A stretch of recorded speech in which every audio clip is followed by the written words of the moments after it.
Hey friends, welcome back to another video. Carol here. I am so excited because I decided, as you can tell from the title of this video, to launch myself on a little journey of purging. Here we are, it is mid-year. I've been through a lot. I'm sure you have been through a lot. And I thought to myself, you know what? It's time for a big purge. And that is where the idea for today's video came from. I decided for 30 days that I was going to purge items around my home. I think when you are someone who lives in the same place for any amount of time, whether you own your own home or you are renting or whatever the case might be, when you are a settled human, what comes along with that tends to be an accumulation of things. Ugh. And as someone that has kids, I think that that happens even more so because there's items for them, there's items for me, there's home items, there's things I buy for my husband, and on and on and on. And I don't know about you guys, but I think there's a slippery slope between collecting things and hoarding things. And I quite frequently ride the line because I am a great big collector. I like to collect tiny things and earrings and antique items and vintage green glass and Girl Scout items and thrift dresses and on and on. And I decided that as we are entering this like midway point in the year, we are entering the month of July, it was time to do a purge. So let's get into it. I'm going to show you all of the things that I purged day by day, minus a few days here and there because no one is perfect. And then I want to talk to you a little bit about the outcome and the after effects of all of that purging and just how I felt about it. Okay, 30-day purge challenge begins right now. I am sitting in my closet. Dustin has joined me. I'm hoping to get out of this project a sense of like letting things go, like physically and emotionally and mentally. So we'll see. I am trying to be really intentional. I don't want to get rid of things that I actively use, right? That doesn't make much sense. But also, I just need to like keep the Marie Kondo method in mind that like if it doesn't spark joy, it is time to cut the strings on that item. You know what I mean? Dustin, you know what I mean? Dustin! Isn't he so cute? Yeah. He's like, Mom. Oh, so embarrassing. I am going to be using recycled grocery bags just because we get a ton of these on a weekly basis and I like to reuse them when I can. So I am starting with day one, obviously, and I have numbered in 1 through 10 for now, and then when I get to the end of that I will make the other bags. But yeah, that's where I'm at. Now I'm just stalling because I don't know, do I fill up a bag every day or do I give myself a quota of items? I'm trying not to think too much about it, you know, and just kind of get into it. Yeah. Okay, let's do this. Okay, not bad. This escalated quickly. I've got some winter gear that no longer fits anybody. This attachment for my blow dryer that I absolutely never use. This clock that I thought I would spray paint and change, and it's just sat. I got it for free. I'm giving it away. These go to one of those little like boards that you can put, it's got like felt and you can stick the letters in it. I'm not that girl. Thought I would be, but no. And then what else we got in here? I think that's it. But I mean, that's pretty darn good. A full bag for sure. I think every 10 days, I'm gonna take this stuff to Goodwill because there's just no way that I'm gonna be able to like store all of it for the full 30 days. I think that'll stress me out. Here we go. Day 2, bag number 2. I was picking at my face when I got home. I had a tiny, tiny little pimple. Could have left well enough alone, but no. I I had to attack myself. Okay, we're in my office, and boy, when I tell you there's a ton of stuff that I need to get rid of in here, there's a lot. So I think the bulk of bags are actually going to come from this room. Between this and our storage room in the basement is where really, like, I need to do something about that. So that's where we're at. I will show you our filled bag at the end. Okay, here we go, bag number 2. I have some books, a Girl Scout, a couple of things from Girl Scouts that like I just don't need to be storing anymore and nobody wants them. I tried to give them away already. A 3D pen that used to belong to one of the girls, but they don't want it anymore. Another book, and then this sign, like a home decor sign that I used to have here in my office, and I just don't need it anymore. Okay, it is day 4. I did not film day 3, but I'll show it to you when I put this bag down.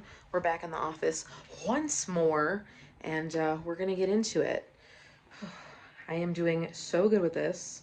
Actually, today I was very much looking forward to kind of what I was going to be getting rid of.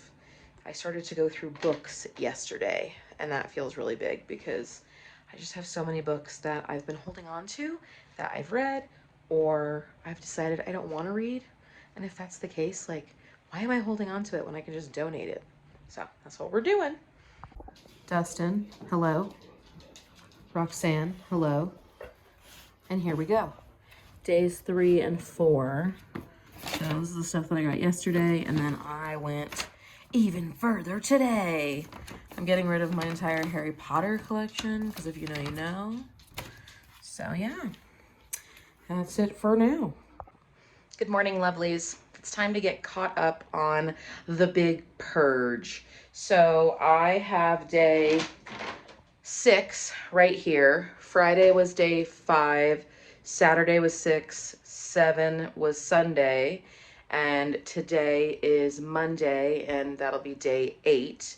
So that's what I need to get caught up on. I did Fridays. I'll show you that in a little bit. There's just like one giant thing that took up the bag, and I'm gonna be okay with that.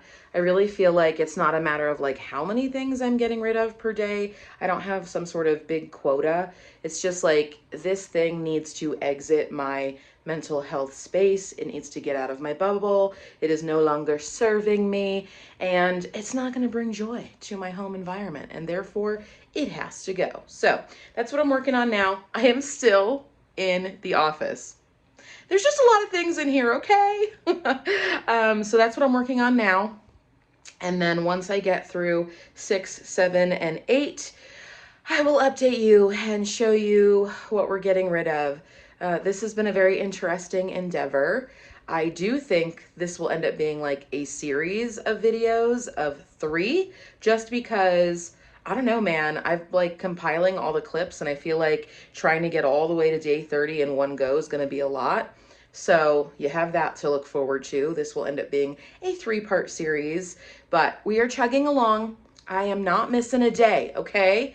We're not doing that. I'm going to stick to my commitment and finish strong with this one, but I'm already seeing the effects of it. Just like every time I'm putting something in a bag, it feels really good. Of just like, I know this is now leaving my headspace. I no longer have to think of this. And if it is something that I'm coming upon that I'm like, no, actually, I really want to keep this. I really love whatever this thing is, then I need to do something with it. I need to assign it a home base. I am very much a believer in like a home for everything and everything having a home. That way, when I am organizing my home or cleaning or whatever, I can just put it where it goes instead of just constantly moving it from rando space to rando space. So that's the challenge that I'm giving myself, is like, okay, do you love this thing? Put it away. Or if it's decor, put it up.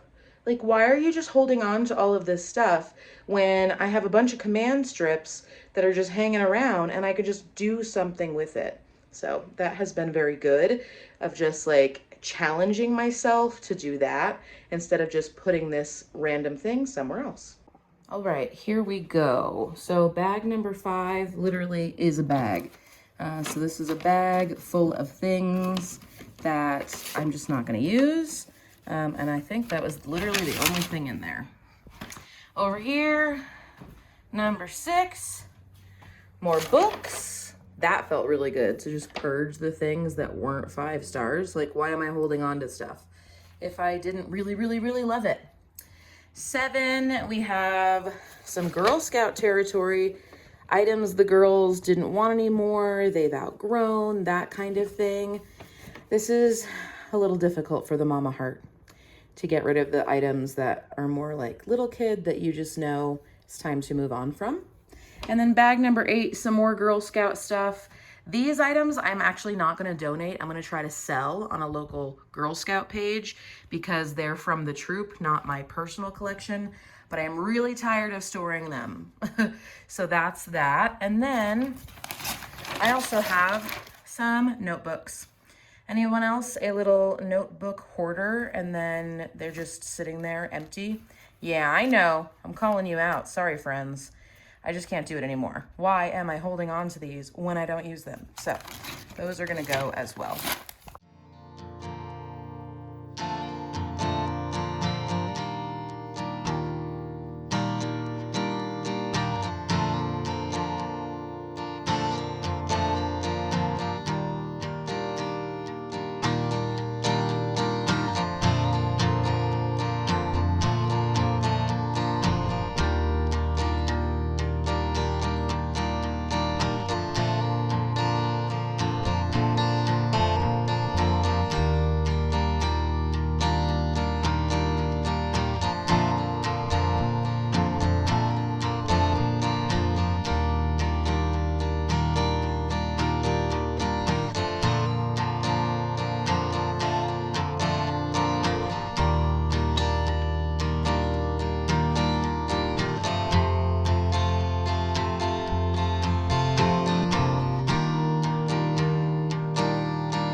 Well, friends, we've made it to the end of the first 10 days. It is late, it is a work night, and I need to tuck in and go to bed. I'm so excited to be done with the first 10 days and excited to see what the next 20 days of this purge look like for me. So far, so good. Today I tackled the front dining room area as well as some of our kitchen clutter. Our kitchen is very small compared to our last house, and so you'll notice that when I was showing you the different areas of the home of just what I was working on this evening, I didn't go fully into the kitchen because some of our kitchen items are located in that little cart that you saw, that white one, as well as in that closet that's located in the dining room. And so I was just going through some bins that we have in there with overflow items, and that is what I was purging. So specifically this evening, I got rid of old homeschool supplies that we no longer need, that the kids have outgrown, and it's just stuff that sits and you don't realize it until you're doing something like this. You're like, why am I holding on to this? I also got rid of items that I'm no longer using in the kitchen, like old, what are they called? Things that you wear while you're cooking, aprons, that's the word. Again, it's late and I need to go to bed. As well as a mandolin that I had purchased off of Temu like a million years ago. It's not a store that I regularly shop online with at all, just because of the fast shopping fashion methodology that it promotes, and that's really something that I'm trying to cut down on. And therefore I was like, this is something I need to let go of. I don't even use it, and it's taking up very valuable space in my very tiny kitchen. So that is it for the first 10 days of this big old purge. I hope that you've enjoyed seeing what I've gotten rid of so far. What do you think? Is this something that you would be willing to tackle in your own life? Is this hopefully going to inspire you to maybe do a purge of your own? Or are you more of a shopper? Let's keep the conversation going down below. I will see you in my next video. Bye.